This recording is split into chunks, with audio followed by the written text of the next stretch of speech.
Welcome. This is going to be fun. Is everyone just kind of psyched to take a big step out of the day-to-day and zoom into bigger year next year? Yeah, me too. I love doing these. So we'll kind of let people get here in the next minute or two, and then we will begin.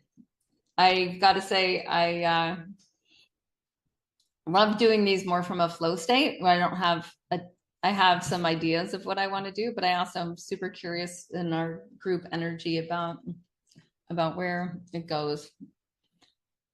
Yeah. So what I'd love to know, just while we're kind of getting here, while people are arriving, is what do you want out of this next hour? Like, what would just be amazing?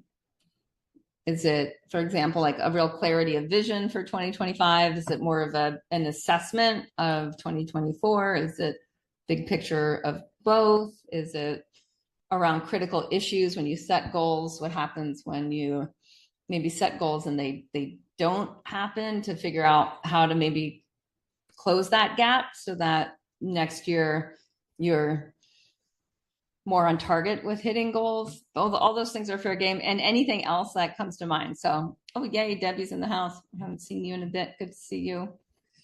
So my question to everyone just coming in is like, what would best serve you, or what are you most interested in? Is it a real focus on 2025? Is it also a review of 2024? Is it big picture? Is it critical issues on manifestation and hitting goals? So if you just type in the chat or want to unmute, that would be great.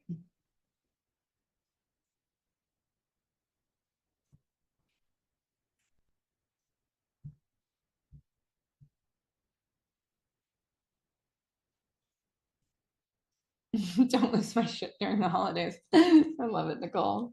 Nothing like honesty, clarity of vision for 2025 and how to reach those goals. Yeah, good. Does anyone have issues with setting goals and you're like 100% convinced you can do it and it doesn't happen? Because I want to know if that's an issue, if that's in the house. Okay. Yeah, good.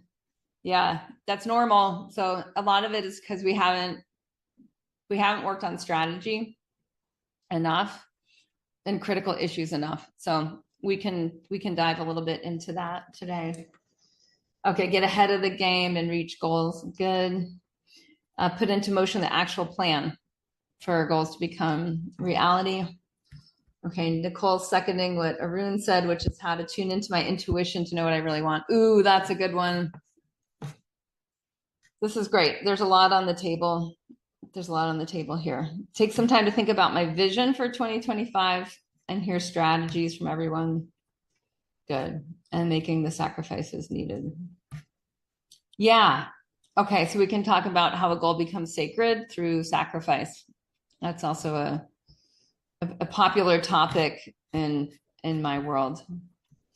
All right, for those who don't know me, hey, I'm Kate. I've been doing this for a very long time. I've been coaching for a long time and I love it. So my background is in Ayurvedic medicine and yoga. And from there, I moved into really helping people achieve their Dharma. First of all, tune into Dharma, or tune into who they want to become next, and then how to make that happen. And the reason I think that happened for me a lot is I'm a strategic thinker, I'm a futurist, and I've been trained a lot in business strategy.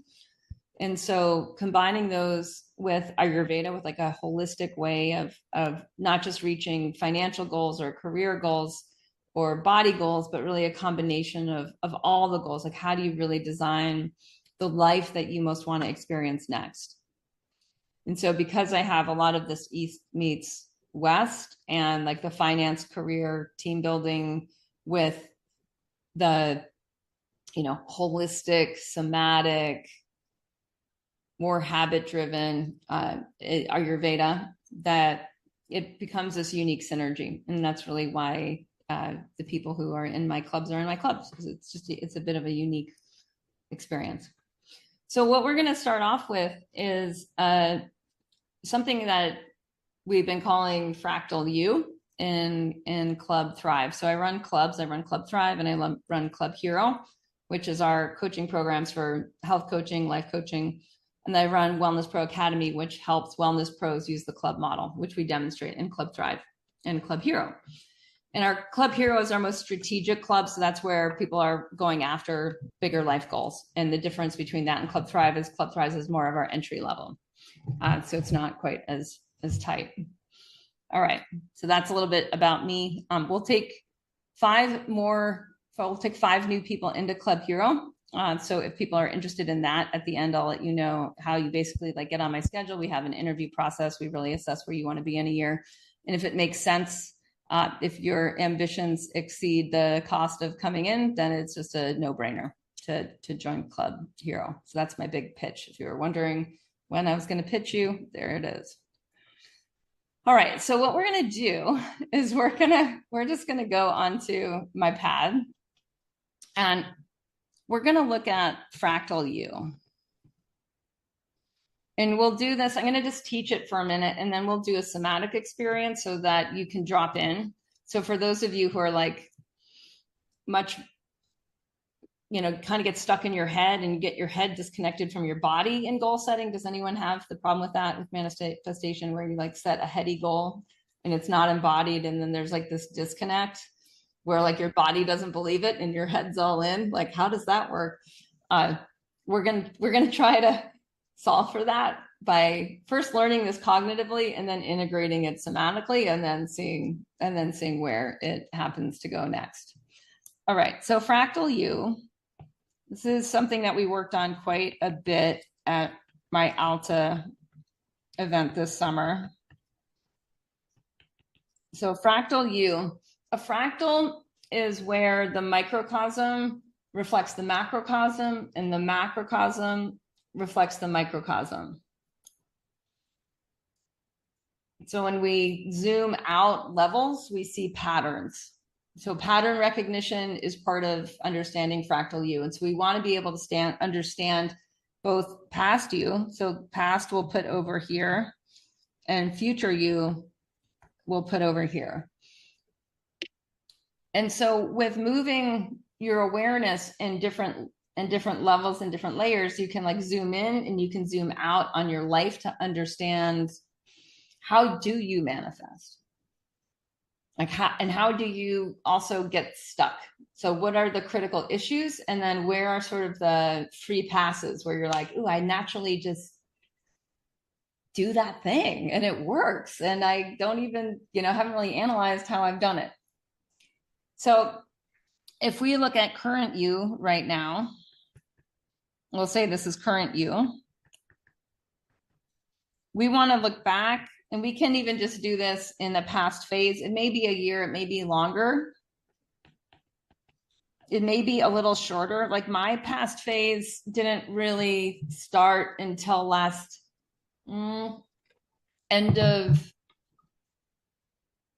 it's like maybe last January. So it wasn't an honest year. It was maybe like 10, 11 months, like January, February. Like there's a clear mark where it was like, oh, there was like the beginning of a big shift of like before and an after. So the more you can see your life in some of these phases of a before and an after, the easier it is to start to see your fractal.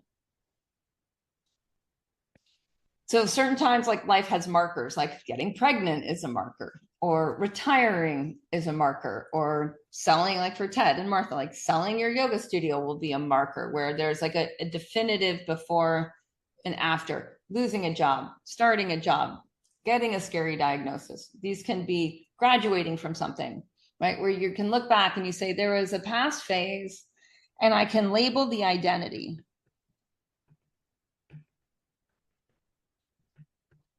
And when you look back at a number of past phases, you can start to see your own growth. And in this, you're identifying what we call unique you. Because the fractal, the microcosm reflects the macrocosm and vice versa. We want to be able to see, like, where are you going? So as far as like manifest 2025, and this is where we're going to put a cape on you, and I like the trucker hat. So you can decorate future you however you want. If you want combat boots, I often will do combat boots and a skirt, right? So whatever future you is, but you have to have the cape because this is going to require an ascension or moving into another dimension. And the reason is that life orients towards the increase. So we want our future to be brighter than the past. We want our future to be bigger than the past. This is an orientation towards growth. So life likes to grow. We all like to grow. Do you notice what it's like when you're with people that are stagnant? Like they're exactly the same as last year? It is less exciting. It's less alive. So there's really like the static or the status quo. So static and status have a similarity in terms, right? Stationary, it's that stat, right? That's not growth. And so if we're static, we're actually deteriorating. So if we want to project our growth, we want to know a bit about our fractal. So we want to be able to look back in order to go forward. So what we're trying to do today is really like catch a glimpse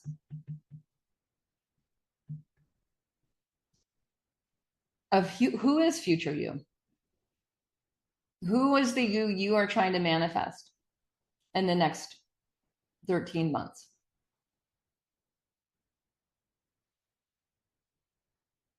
Now, the way this is explained in, I love these. We're going to touch on a few of these 7 laws. Let me see if I can elegantly change my screen share.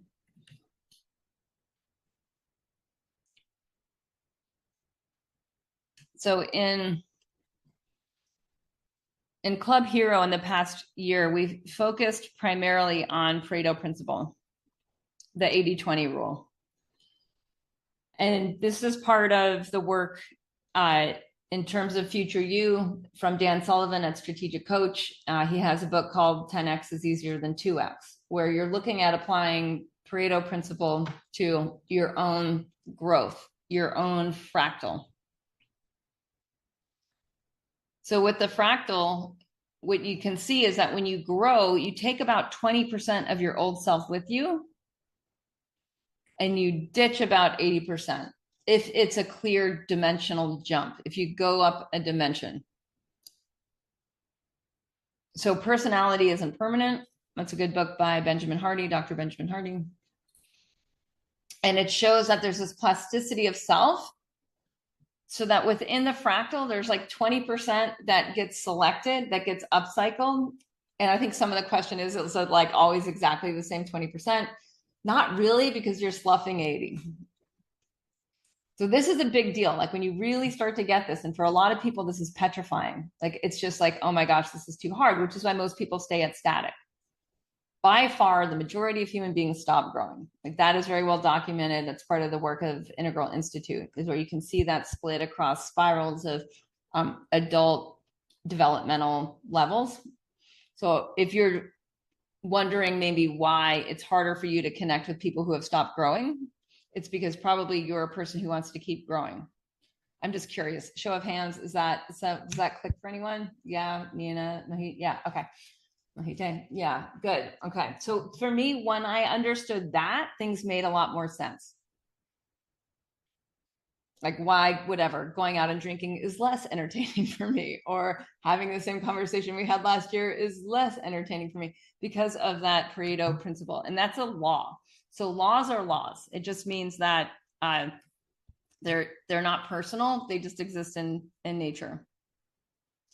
Okay. So I want to go over a few more of these laws because it might help answer where you need to use time differently in order to achieve or experience the future you really want to manifest in the next year. Because we also want to get into the critical issues of where you feel like you're not hitting your manifestation goals, where you set goals and you make maybe some progress, learn some things, but you're really not able to predict that which you want to, you're not able to achieve that which you predict.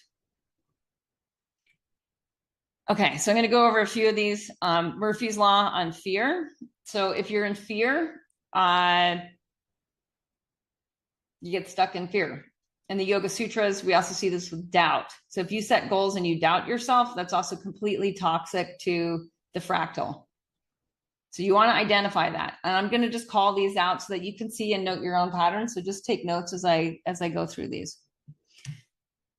Okay, Kydland law. If you write down a problem specifically and clearly, you've solved half of it. So this is part of where we want to get to by the end of today, is that we've specifically and clearly stated where we want to be a year from now. And if we can do that, that should bring up our critical issues. Our critical issues are that which will keep us from hitting that goal. Maybe it's a skill gap. Maybe it's a people gap. Maybe it's a tool gap. Maybe it's a mindset gap. So any of those gaps will keep you from hitting that next level, the one the future you with the cape is at. All right, Gilbert law. When you take on a task, finding the best way to achieve the desired result is always your responsibility. So this is saying, like, if you're going to set a goal, it's your responsibility to achieve it. It's your responsibility to deal with the critical issues. And so the more you understand that anyone who's made big leaps, anyone who's increased their capacity and capability has taken on the responsibility of that, that will help you exit victim mode or believe your own BS. Does anyone believe their own BS a little too much of the time? You guys know what I mean by that? A little bit. Yeah, we all do it. We all have doubt and fear. We all believe our own BS until we don't. Until we don't. Yeah. And then that keeps doing that 80-20 thing. So you get better and better at calling out your own BS. Isn't that great? If you're on a growth path. And if you're not on a growth path, you get more and more sucked in by your own BS. Has anyone like recently been in a conversation with someone who's believing their own BS and you're just like, you're believing your own BS? Yeah, right? Like that's a thing. Yeah. Okay. Wilson's law, if you prioritize knowledge and intelligence, the money will continue to come. This is where we really get into what are the skill sets and what are the tool sets. And to some degree, who are the people sets that you actually need to manifest who you want to become in 2025? Right? Because there will be gaps. The more we can understand that there's gaps and then prioritize what we need to learn, prioritize knowledge and intelligence, the better. Okay, Falkland, if you don't have time to make a decision about something, if you don't have to make a decision about something, then don't decide. So this is going to be helpful for those of you who there's certain things that don't need to be on what you want to manifest next year. So don't put them on there. Like, don't add more. This is a game of specificity and subtraction. Because we're going to prioritize Pareto's law, Pareto principle, 80-20 rule. And because you can only take 20%, that means you always have to subtract 80%. So we want to hit the target with specificity. And if we don't have to move something forward, then we're not going to worry about it.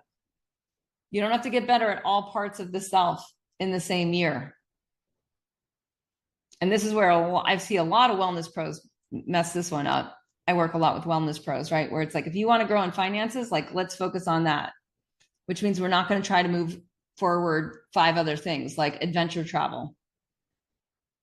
Earn the money first. And then I promise you the adventure travel is a lot more fun, or you might not be able to have certain experiences in relationship. You might not be able to, say like you want to, blow through multiple levels of something else, but they're really less important than the one thing.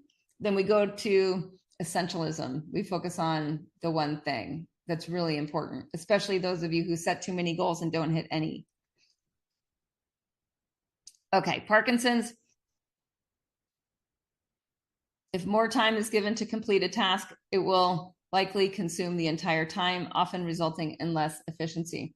So this is where, again, we want to get really, really clear with our time. And I'll show us a little 1-minute video on how uber successful people use time.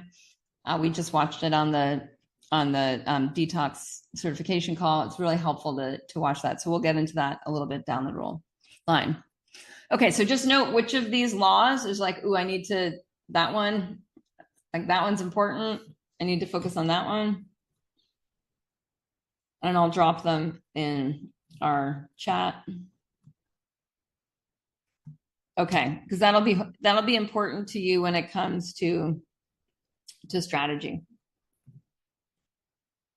All right, back to our pad. So I'm going to lead us through a bit of a somatic exercise where we can look back on the past year. We can look back on the past few phases of past you. And we can start to also look way forward into the future. And then from that, going back and going forward, going into our fractal and finding what are the threads of ourselves that are the most true, right? We can see where the path is going. Before we do that, I want to bring in one more concept. So I'm kind of like putting all of the plates on the table before we get to eat. The other component of this I just want to bring in here is in yoga, there's a teaching. It's a very old teaching called the 4 aims of life. And this can help you focus on like what dimension, and there might be more than one, and they are all interconnected. So which one is the one, like the big one for 2025? And so the 4 aims, it's taught in a number of different ways. I like to start with the first teaching, really Arta, and I'm going to put it on the bottom. And Arta is like you have enough stuff. Like you have subsistence. You have a roof over your head. You have clothes in the closet. You have food in the cupboard. And anyone who's like, I'm having trouble meeting my like basic needs or requirements, or I want to up level, right? I've been living at this level in terms of Arta, and I want to take it up a level in terms of like my physical space, my automobile, my housing, my diet, like what I'm taking in and what is creating shelter around me. Then just note that and maybe make some notes to yourself. So if you draw a similar picture, just write if that's it. If you're like, no, like my art is like dialed in, I'm good, right? Then also note that, because that is a deal. If you don't have this, the other 3 become impossible. So this is foundational. That's why I have it on the bottom. So we'll say stuff, housing or shelter, clothes, food. So for example, if you've always been in a rental and you want to own your own house, like this is up, then this is up, right? Or if you've been living in a house and you want to upgrade or you want to downgrade or you want to make some shift, then this is up. So you just want to note, like if this is up, this is up. Okay, so comma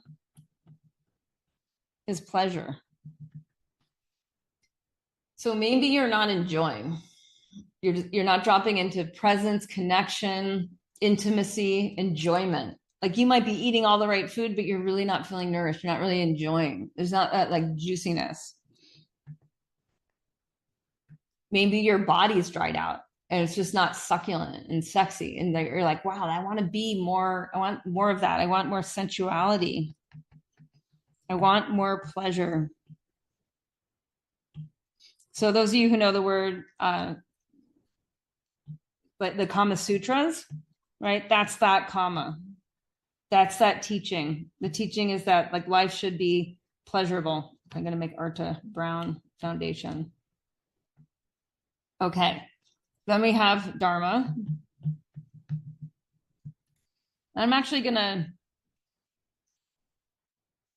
draw it this way just for fun. I'm going to bring Dharma up top.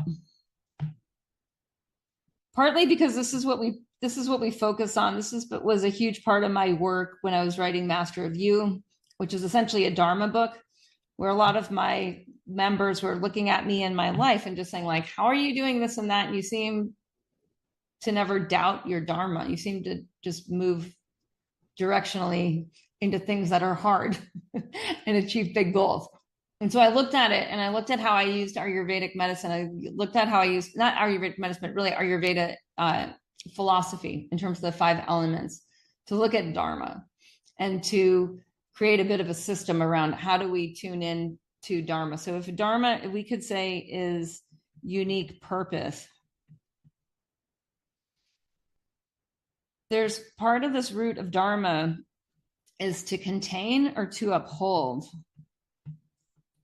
So there's a reason you're here. If you have a job and you don't like your job, like, you have a dharma problem.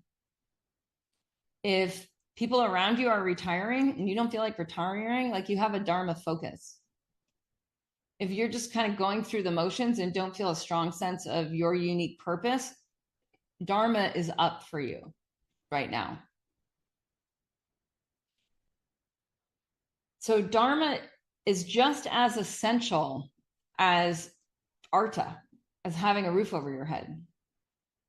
Once we have enough kama and artha, so if we were to number these, this would be 1, this would be 2, right? It's hard to have pleasure when you don't have a roof over your head, enough food to eat, or clothes that you enjoy wearing, right? So that's foundational. Then pleasure, then purpose. And we could say that when we're truly in line with these 3 things, what naturally happens is a pursuit of moksha, or what naturally happens is actually a revelation, and moksha is revealed, and that's 4. So moksha, we'll say, is a revelation, and revel has a bit of a sense of a party to it, like, yay, good, love it. And the way it translates is liberation. And liberation from what? A few things. Your personality. So at this point, you allow yourself to shapeshift, and you allow dharma to shapeshift. So if someone's like, Kate, you're so that, it's like, I have been that, and I'm becoming this. So it's this unboxable sense. You've probably met people that have that. You're wanting to pinpoint them as this, and then you're like, but that's kind of paradoxical because they're also like that. So that's part of moksha. You're also liberated from culture. So culture might be doing X, and you're like, that's cool, but I'm doing Y. And you don't need any justification. You're grounded in the ungrounded. You're grounded in your limitless nature.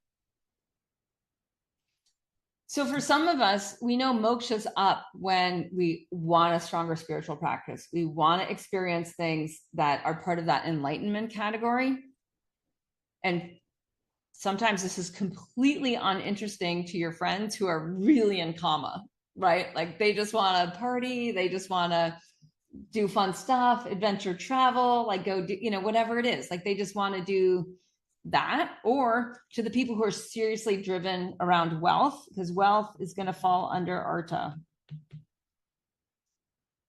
So people who are super, in the mundane, but not evolving spiritually, there can also be that sense of like, oh, I want to connect more with people who are actually living in this moksha experience. Okay, is everybody somewhat clear around these 4 and which ones are up for you right now? Yeah? Anyone unclear? Can I answer any questions before we go all somatic on this? Yeah, Mahite. I'm just curious about the order, like the because couldn't it be like, if dharma is not fulfilled or on track, or at least pursued, then karma is difficult? Like, can we really dwell in, like, enjoy if we feel off with the dharma? Yeah, it's a really good question. So there's different stages of development. And even if we go back to the fractal, there's different levels of that which will fulfilling at different points in time. So you can be crushing dharma and actually really weaken artha. I mean, I think a lot of you have seen this, especially those of you who've worked in spiritual communities, right? Where you're like, wow, crushing dharma, like on track with purpose, but having trouble buying a house or paying the rent or sending the kids to school or whatever it is. So we can have shadows or gaps. And so shadow issues will often reflect, I mean, the studies are really interesting with ARTA. I think it's called the zip code principle. Does anyone know that one? Like like kids born into a zip code, kids raised in a zip code will tend to reflect the uh, economic status of that zip code later in life. This is, I mean, in Ayurveda, we'd say like increases like and opposites reduce each other. So if you're born into a poor zip code, it can be hard to ascend. That's an ARTA issue. If you're born into a wealthy zip code, it's really natural to just be able to find that as your steady place. So So my question is around karma. I may have mixed up, but I was around karma. Like, does really karma come before dharma? or maybe your dharma for this next section of life is to go into kama. Mm. Like for a while, my dharma was very set on building a company and making a lot of money. And part of that was so that I could show other wellness pros how to do that. So if my dharma hadn't brought me straight into Arta, right, for a good set purpose, then I first of all would have been in denial. I would have been in some shadow issue. And I got a lot of flack for it too. By the way, I've gotten a lot of flack for a lot of things over time. I have a little bit of a tough skin, I think, around it, because I got a lot of shame from the spiritual communities about going so deep into Arta. But when I zoomed out, I knew there was a bigger reason, so that I could show people that were in the healing path, dialed into Dharma, how to do it. So Dharma can also, your Dharma might be showing up as Kama, your Dharma might be showing up as Moksha. And that's why I have Dharma on top. It's the most plastic. And you could even say in a non-dual way, moksha is what arises when Artha, Kama, and Dharma are in spanda, or in this like pulsation of integration. So instead of separating moksha out, moksha naturally arises when these other three things are in right relationship. Or when the shadow issues. So some of you have a shadow in Artha. If you have a shadow issue in any of these, just note which category you have a shadow issue in. So a shadow issue is where you're just spinning your wheels. You're having a hard time moving that part forward, or getting to a place where you're like, yeah, I get it. I'm there. Okay, Mira. Hi, Kate. Hi, everyone. I just wanted to share with you that, because I missed our last call. So I just wanted to share with you in terms of the fractal work that we did a few weeks ago in one of the calls we did in Club Thrive. One of the things I said, what do I want to leave behind? And I said, I want to leave my current job because it doesn't fit in with what I want to do in the future and where I want my life to be. And so I got a job offer. So I literally, it's just amazing. I mean, so I'm not sure yet if I'm going to accept it. Obviously, it has to be flexible for my needs currently. But she really wants me on board. So we're going to be having some discussions soon. Yeah, but I just wanted to share the power of working through a process like this, and how it can manifest, and you won't even realize that it's actually happened. And then like you look back and in the work that we have done a few weeks ago, and like, wow, this is it's just a reminder now. As you mentioned it now, I just thought, oh my gosh, I manifested that a few weeks ago, and look, it's just happening. Love it. I love it. I love it. I love it. And I know Nina shared a story with me the other day with her detox of like setting a goal and hitting the goal. And yeah, that it's like that, like this is how it works, right? There's a lot of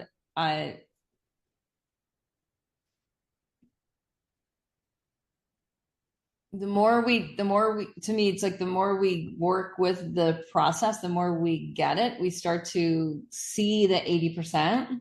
So if 80% falls away, and the more we're clear on identifying it, and the more we're clear on identifying the 20% and starting to see these splits, And the more we can go back and go forward, the more repetitive. So repetition or abhyasa is part of the process.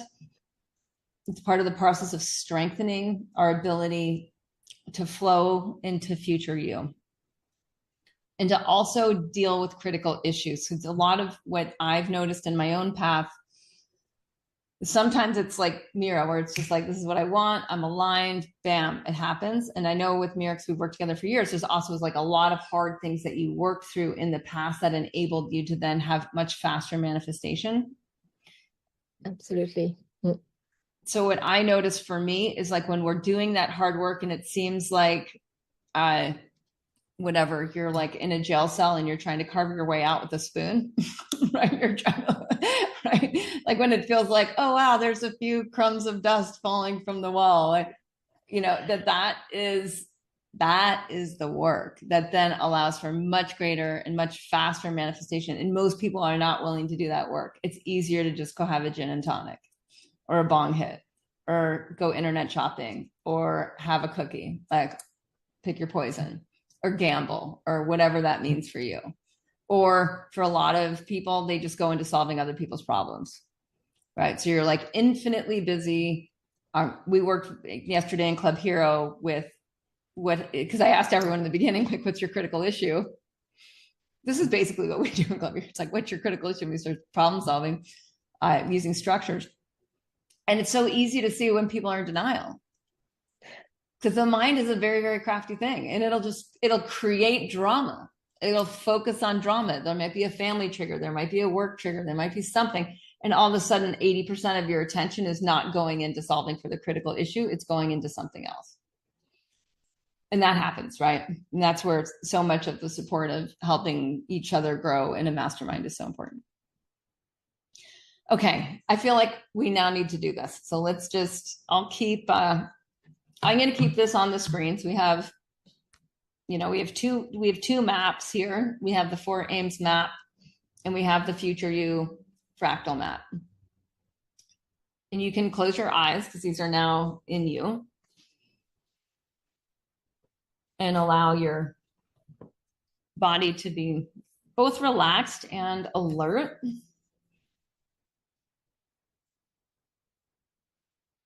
And you can allow your eyes to close.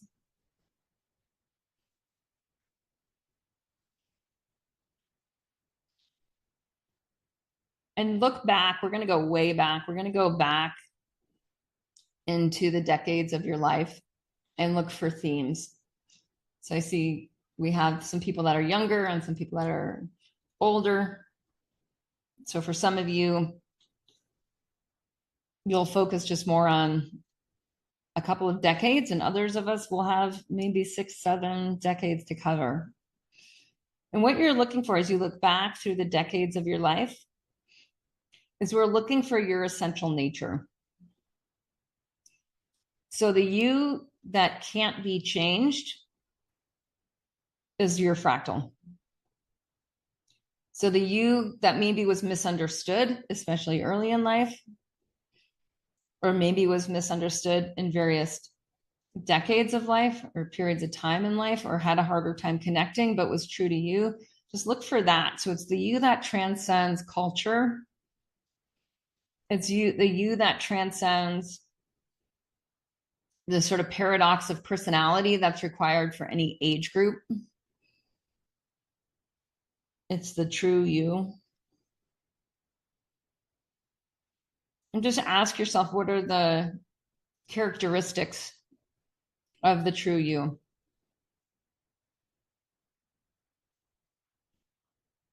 Who are you? Who have you always been? What is your nature? And as you receive yourself, you sit in yourself. This is svasta, seated in the self.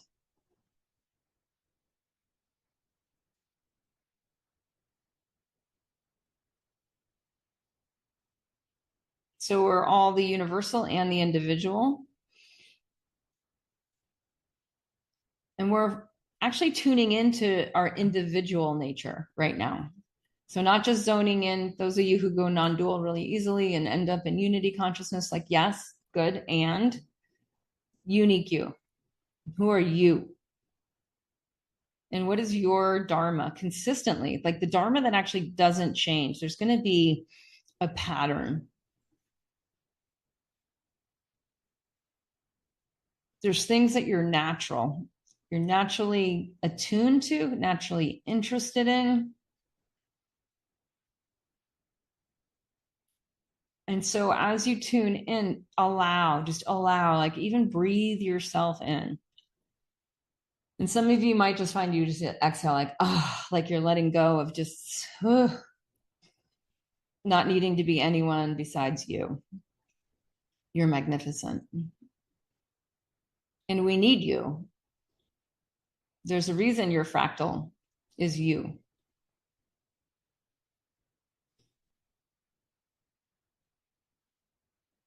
And so seeing back, see where it's going. Like, where is it going way out in the next decade?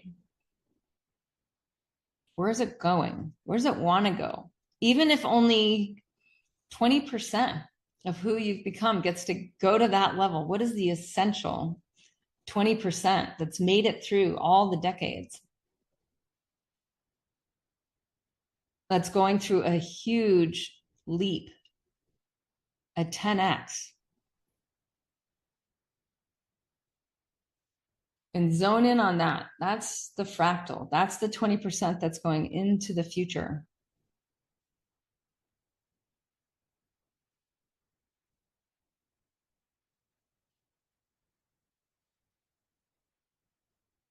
And what are you leaving behind? What no longer needs your attention, your energy?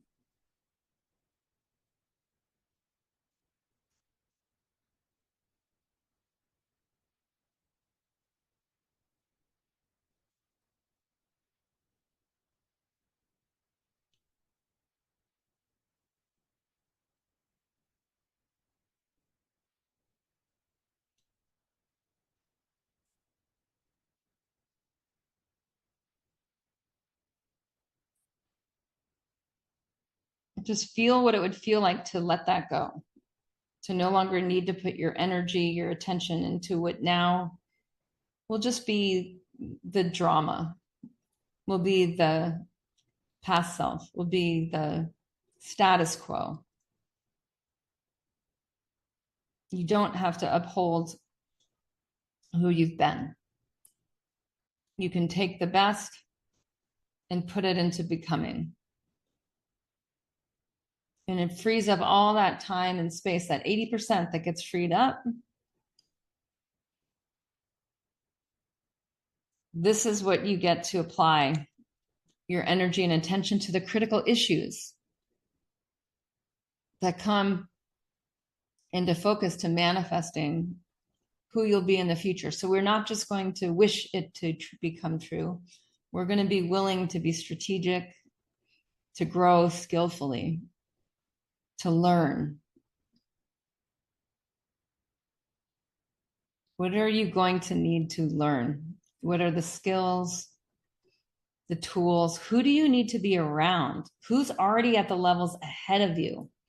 That's your people set. See who these are, even if it's just an energetic, or if it's a placeholder category, if it's a specific individual, bring that into focus.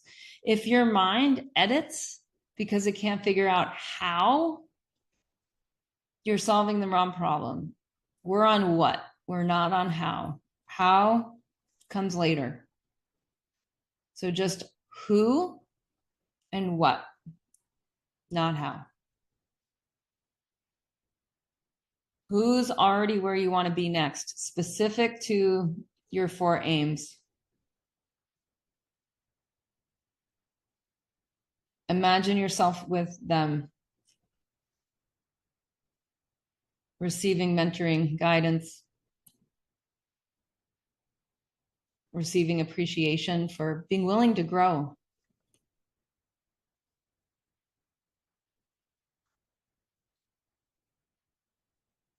What is the mindset that you're going to need to have in order to ascend to 10x, to refine your fractal at the next level.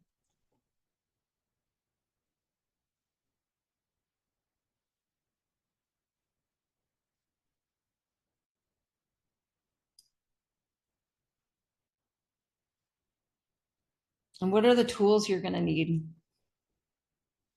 Maybe some of these tools you already have. Maybe some of these tools you're afraid of. Maybe your past personality has been resistant. But personality isn't permanent, and tools can be learned at any age.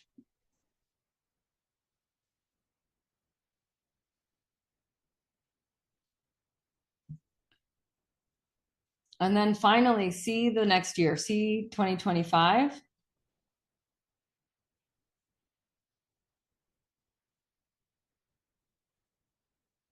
What do you want to have experienced?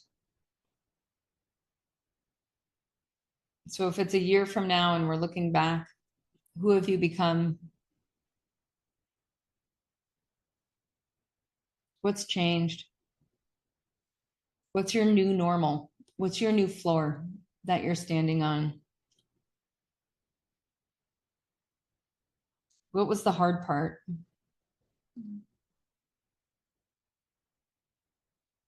What did you have to come to grips with? Or it simply wouldn't have happened?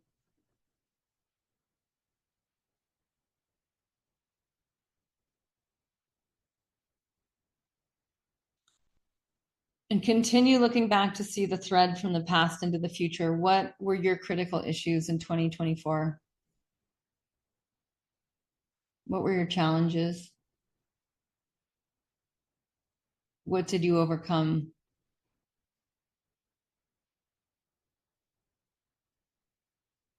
What is incomplete? What is halfway cooked?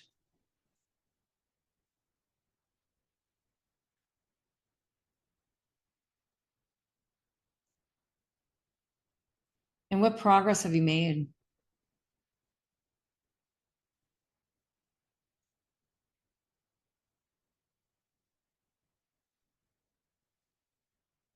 All right. And so now I'd just like you to open your eyes and pick up your pen and write. So I'm going to set our timer for 3 minutes. And you're just going to want to capture whatever came through, whatever seems important to capture. Your essential nature, your dharma, what you're here to do, what you need to uphold to experience fulfillment.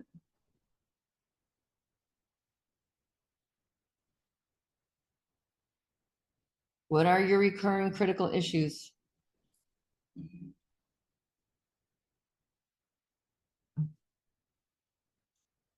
Where do you get stuck?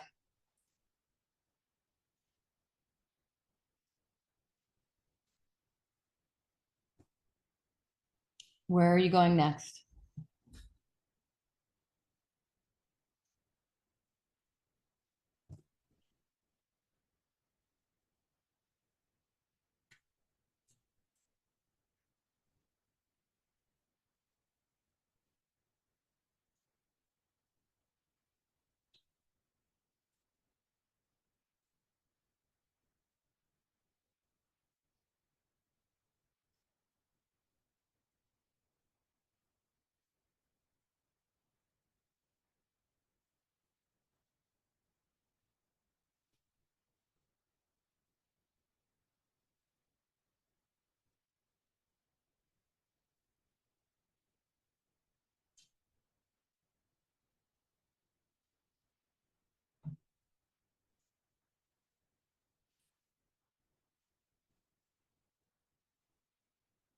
What's in process?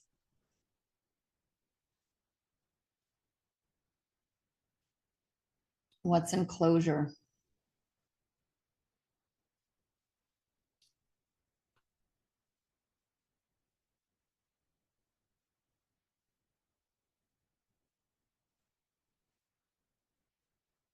can you give future you a name? Can you label the identity?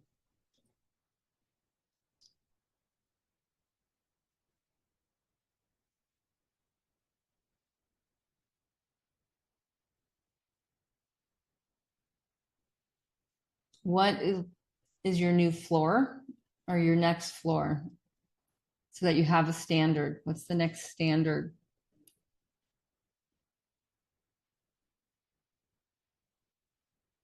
Can you label the past identity on the past standard?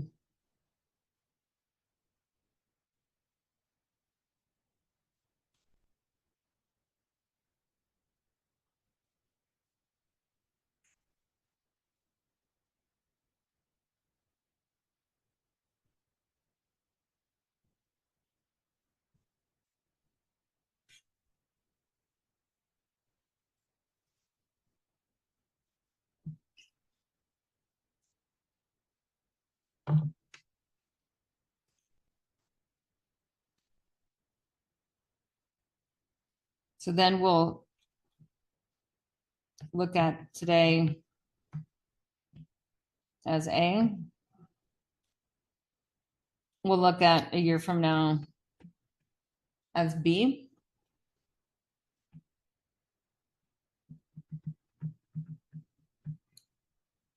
So what specifically in 2025, like what will happen? And again, if we go to this law of Kidlin, if you write a problem down clearly and specifically, you have solved half of it. Like where exactly do you want to be a year from now? What do you want to have experienced? What is your new reality? In terms of artha, kama, dharma, moksha. So specificity here matters. The way you know you're specific enough is someone else would know that it's changed, that you've arrived. Someone else could objectively measure that you've arrived. You can't personally measure. We're not subjective enough. Too biased. And we understand that A isn't really A. Like A relies on all of your past evolutions. So yay on that. You're not starting from zero. You're starting with a lot.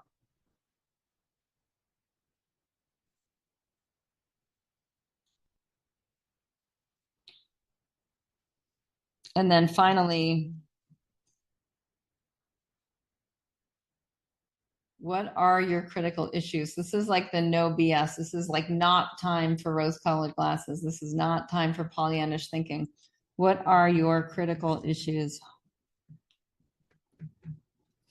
Getting from A to B.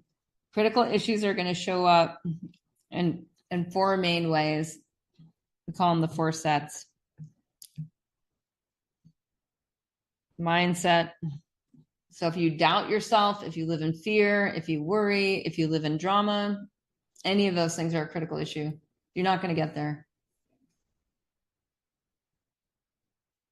You're not with people who have done it.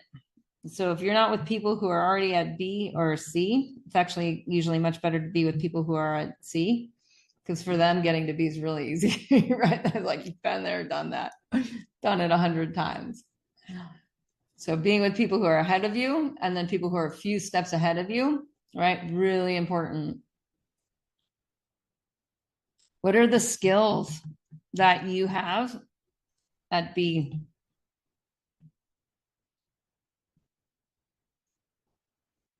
That you don't have at A?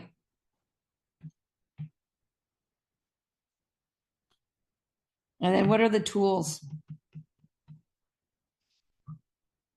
Tools are changing really fast right now. Now, you can't just have a tool without having the skill to use a tool. So these two are related. Mindset. Does anyone ever notice, like when you're around, like you're in a situation like this, it's really easy to have elevated thinking because you're with people that are experiencing elevated thinking. Whereas when you're with people that are maybe more addicted, or maybe actually bringing consciousness lower, it's easy to actually lose traction in your own mindset. We're an ultra social species, so our mindset is contagious. So that's why people set is so important, because people set will stabilize mindset. So if you're with people who are bringing you down, if you're with people who don't believe in that you can get to be, then you can't. You actually have to change, bring in some new people into your people set. And this is why masterminds, this is why clubs are so important. So those of you in Wellness Pro Academy who are guiding a club, this is why clubs work. Right? You're elevating their mindset and their people set. You're teaching them new tools and skills, essential tools and skills. All right. So I'm going to keep my little share screen on. For those of you who need to go, because we're close to the top of the hour, yay, I'm glad I was able to actually do this in an hour. I'm free to stay on for Q&A. For those who are wondering how, if you're interested in one of those 5 spots, the way it goes is you just schedule with me. I'm just going to put a link in the chat, and we'll also send it to you in email. And we basically just map out the A to B. And if I can help you get there and it makes sense because B is worth more than the cost of admission, then we move forward. That's it. All right. Any questions? Any way I can help you? Anyone want to talk anything through, or any shares?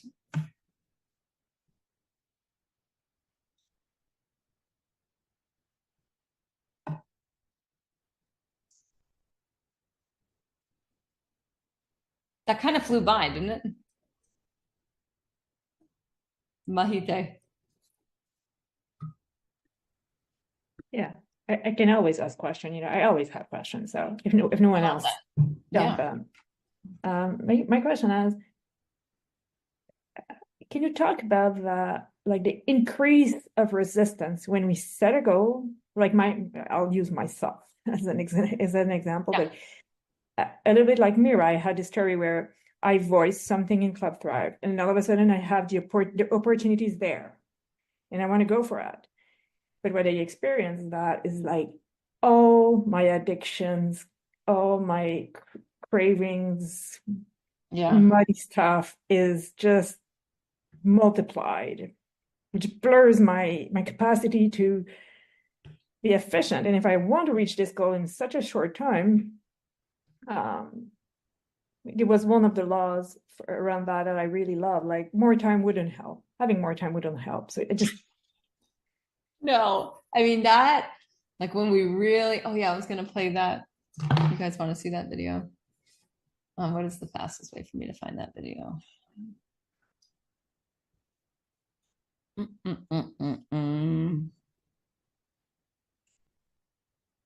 Give me 1 second. It's worth a wait.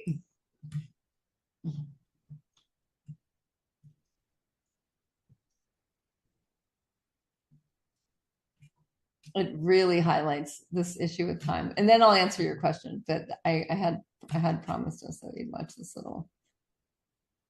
Yeah, my question is about like the increase in yucky stuff that gets triggered, and when you're just trying to jump in, and I might fail because of that. Yeah. No, I'll answer your question more specifically in just a second. So this won't completely relate to your question, but I did promise I'd show you guys this 1-minute video. More important you are, the more successful you are, the more you tend to measure out your time in minutes. The less successful you are, the more you tend to measure out your time in hours, days, and weeks. The average person thinks in terms of morning or afternoon. The above average person. Let me try again. Person thinks of hours. More important you are, the more successful you are, the more you tend to measure out your time in minutes. The less successful you are, the more you tend to measure out your time in hours, days, and weeks. The average person thinks in terms of morning or afternoon. The above average person thinks of hours. The successful person thinks of half hours. The very successful person thinks in terms of minutes. They allocate their time carefully. And the only way that you can do that is what? Is you've got to keep track of what you're spending your time on.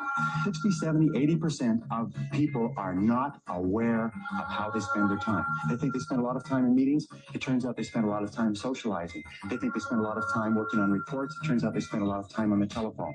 They think they spend a lot of time doing important jobs. It turns out they spend a lot of time wasting time. So keep a time log, or just keep a sheet, and whenever you have a chance to look at your watch, write down what you're doing at the time, or have somebody else watch what you're doing and feed back to you how you're spending your time. And then you have to ask, is how I'm spending my time consistent with my major goals, my top priorities, my high payoff tasks? And you'll find that it's not. And you'll also find that you feel frustrated and you feel stressed if you are not working your time on the things that you're supposed to do. Time in minutes. All right. I'll post the link there. All right. Does that resonate for anyone? Just quick show of hands. Is anyone like, oh yeah, if I'm honest with myself? And that video was obviously created before smartphones. So there's a whole other level. There's a whole other level where you feel like you're doing something productive and you're getting a dopamine hit and you're not. And so everything that we're talking about with Future You, it's just so no BS. There's just no, you have to be able to call out your BS at increasingly higher levels. Yeah, the link should be in the chat. Okay, so back to you, Mahite. This is what is so important. It's another one of these teachings that comes from Dan Sullivan at Strategic Coach, which is where you are now. You're measuring it in terms of future, which is the ideal. And so when you measure, so this is a measure. How do you measure? If you're measuring against the ideal, you experience the gap. The gap is negative. So it's not helpful to measure in terms of the ideal. It's helpful to measure in terms of the gain, which is where you've been to where you are now. When you do, you get a boost. You basically get sex hormones or instead of stress hormones. So here you get stress hormones like cortisol. I'm just going to write hormones. Here you get sex hormones, dopamine, which is the reward hormone, oxytocin, which is the love hormone, serotonin, which is the pleasure hormone. You get good, and that bolsters you. It actually builds, in our Ayurvedic language, it builds your ojas. It builds your ability to become resilient, to handle hard things. And so if we are in a mindset where we're and you guys, this is ingrained and trained, and it's cultural. Gap thinking is cultural. So it's like, if you're like, oh my gosh, I'm so in it, it's thick. We need to be around people that are helping us, but we can also just we can start to track a gain journal. So at the end of every day, we just identify, like, what are my 3 gains for the day? It's a very simple journal, right? So today, 3 gains. And then what will be my 3 gains tomorrow? And we just do that every day, right before bed. Because when you do it before bed, this will help you too, Debbie. When you do this right before bed, yeah, you're processing. So you're getting this stuff off your mind. So you're going to sleep better. But what'll happen is you'll actually start to set gains that you can achieve the next day. Because after you do it a few times and like you blow it and you're just like, oh, wow, that took me a week, not a day, right? Like, you'll get honest with yourself. You'll start to get honest with yourself. No more BS. No more of these like to-do lists where you put like 20 things on that are really going to take 6 months and you think you can do it in a day. Like, you'll stop doing that. So you'll stop creating more cortisol, which means you'll be more present, you'll be more grounded, you'll be more focused, and you'll be more resilient to put your energy into what you can actually do. And you'll be better at choosing, because you'll realize, like, oh, fuck, I've got an 80-20 my gains for tomorrow. I can't do 100%. I got to choose the 20% of things that are make it, break it. So you start to naturally use the 80-20 filter as you look at tomorrow. And it doesn't happen overnight, I promise you. But it does actually happen within a couple of weeks. And then what'll happen for you, Mahite, is that will increase karma, right? That's the oxytocin, that's the serotonin, because you'll be measuring from your gains, you're going to be boosting your sex hormones. So you'll naturally have like, oh, wow, it feels good to feel good about myself. It feels good to feel good about my progress. Okay. Well, I have 4 more weeks, so I gotta learn fast. Yeah. Well, and yes, and yeah. Yeah. Good. Then be super clear, right? Then everything else, when it's like that, then like everything else, that's the 80%, it's like no BS. No doubt, no fear, no talking to other people, like just do the thing, like just all in. I'm working this weekend because we had a deadline to finish our CRM documentation, which is my least favorite thing to do. Right. And I'm terrible at it. Right. And a lot of things that we're not good at, we don't like to do because there's a skill gap and there's a tool gap.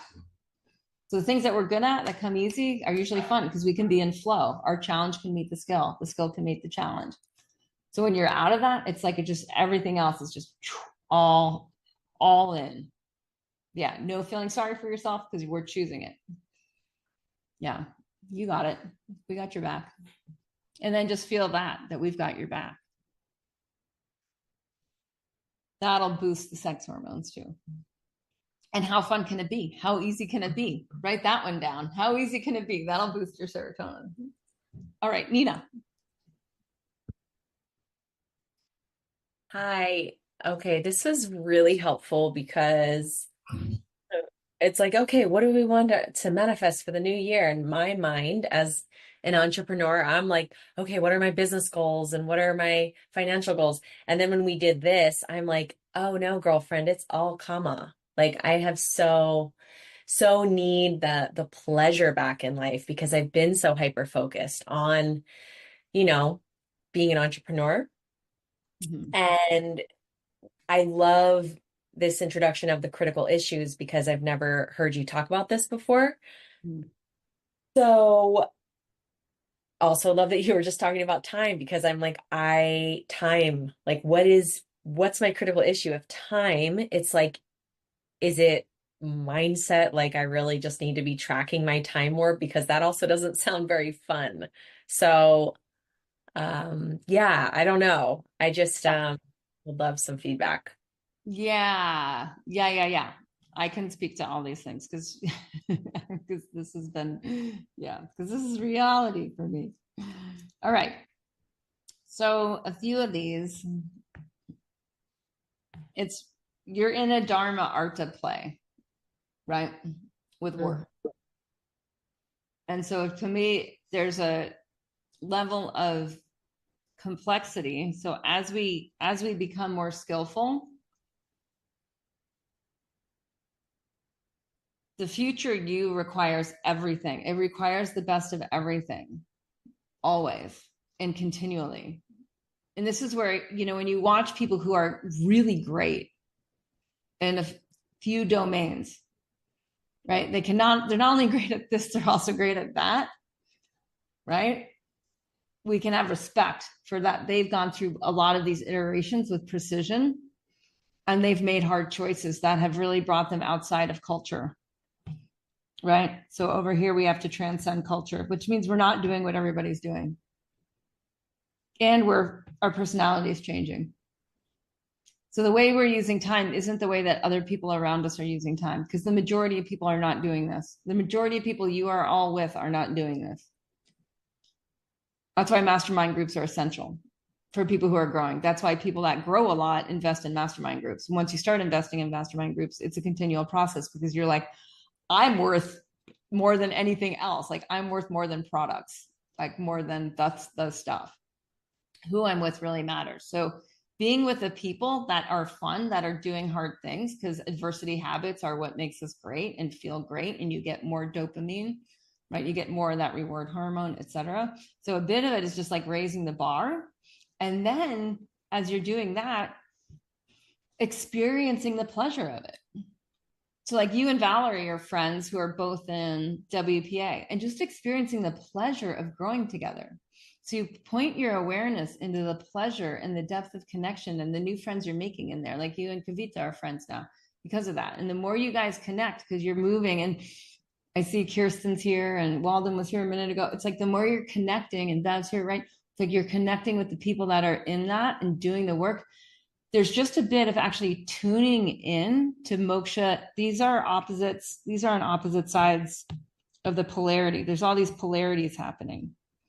So the polarity of moksha is that it has access into kama. So every moment is shot through with bliss, even when we're doing the hard work together. So sometimes what happens is we've been so trained to like, I'm doing the hard thing. I got to be focused. It's got to be miserable, right? Because maybe one of your parents was like miserable about their work, or who the fuck knows? Debbie's like, yep, right? So like certain things will resonate. And you're like, oh, wait, it doesn't have to be that way.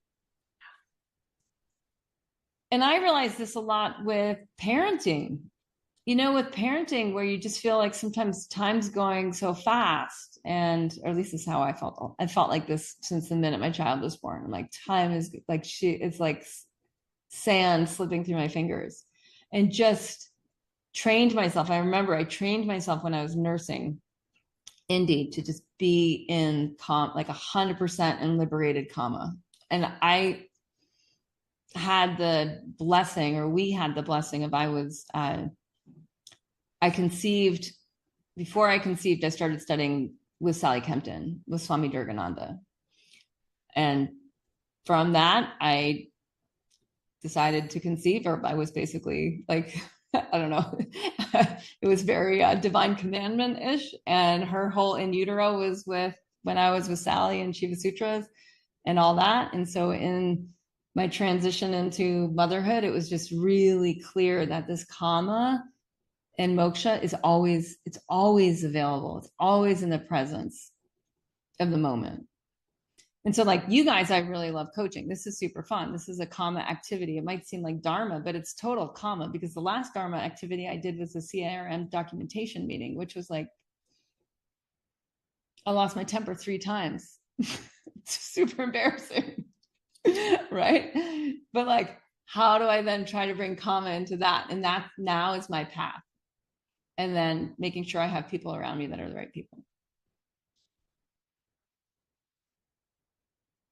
Does that help a little bit? It does. It's like bringing the kama into the present moment. Yeah. I also need to like have less time of working. There's that too, but yeah. So then get clear. Like, so I use timers. Yeah. I am absolutely religious about like, okay, I have 10. If I think the activity will take 30 minutes, I put the timer on for 10. What can I get done in 10? And honestly, with AI, it's never been better. Never been better to be able to get done more in less time. The other thing that you might need to do is really look at this and look at your work and 80-20 the work. So what are the 80% of the things that take the most time that have the least return? So with 80-20, the way 80-20 works is 20% of your actions drive 80% of your results or income or outcomes, which means 80% of your actions, 80% of your time drive 20% of results. The problem is this is easy and this is hard. It's hard to let go of this because the personality is ingrained. How you're using time is ingrained in this 80%. And it's brutal.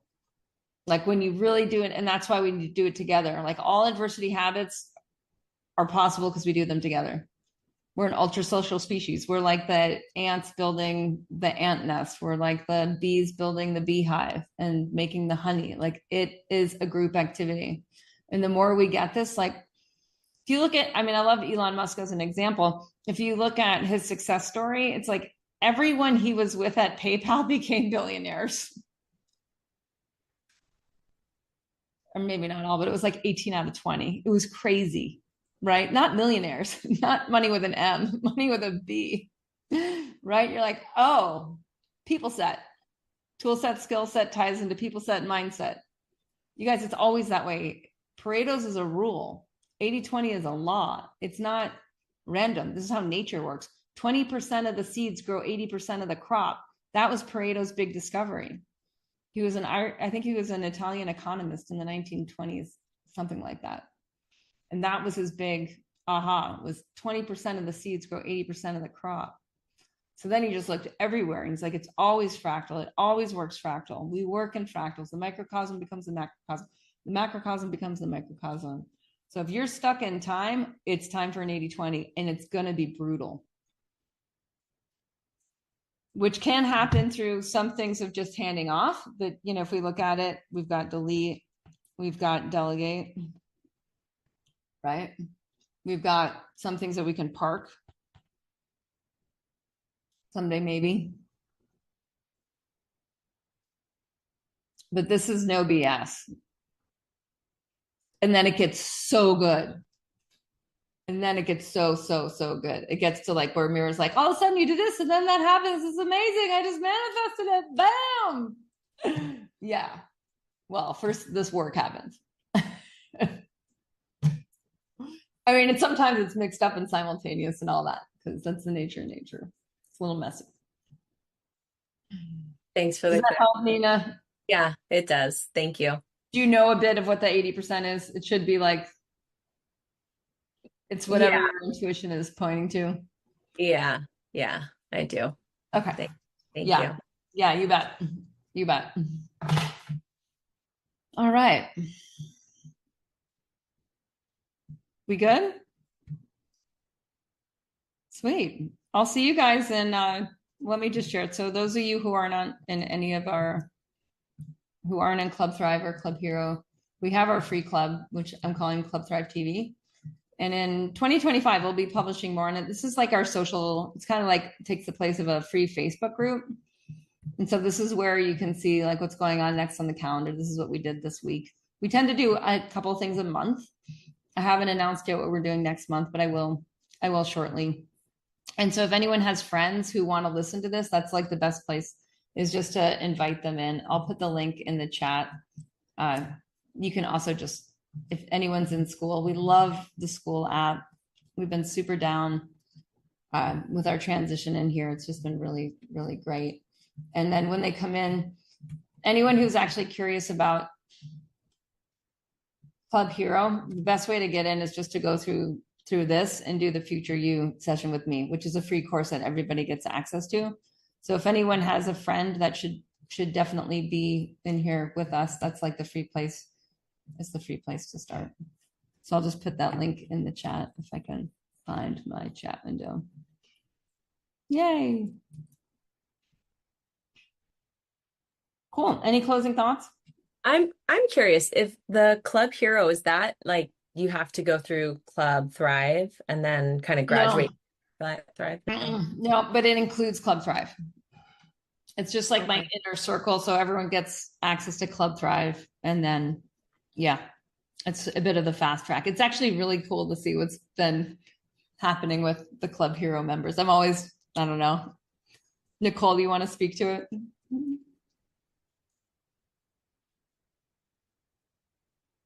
Sure. You know, it's Club Thrive on steroids, and it's very, it's very intense. But I like the two together because Club Thrive, a lot of what we do in there is the Ayurveda part. And then Club Hero is more business oriented. I just sold a business. It's been a really, really, really hard year. I just sold a business that we got to $8 million. And this has been a year of adjustment. And so being a Club Hero has just helped me lose that identity that I had with, the 12 years I put my heart and soul into that. And to see that there's still life after death. I'm very appreciative. Thank you. Yeah, it's been so fun it was so fun to work with you through the whole, because you've been in Hero for years, just through the whole process of, I think I want to sell, and then through the whole process of, and then this, and now we're like the next invention side. So yeah, people tend to stay in the clubs for a long time because it just becomes, we share a language, we start to share in a mastermind, you really do start to share a third entity of this mind and this support system that allows things to be possible that are otherwise not possible. And for me, what so keeps me in this for decades is that it's like so cool who we all become. Like, it's just, to me, like, wow, I'm just blown away. It was really cool to see Kristen yesterday, like Kristen in Club Hero, who a year ago was just struggling with her business. And now she's just too busy to show up to the calls. And she's like, I'm crushing it. She shows up and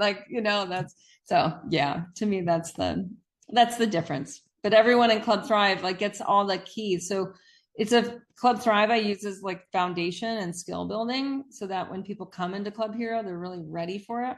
And so a lot of people stay in the cooker for a while and then they just, hit the steroid track. I think we need how about exosomes? We need to use the new words for positive steroids. Okay, awesome, you guys. I'll have the recording on Club Thrive TV, and psyched to have spent some time with you. Peace out. Thanks, Kate. My pleasure.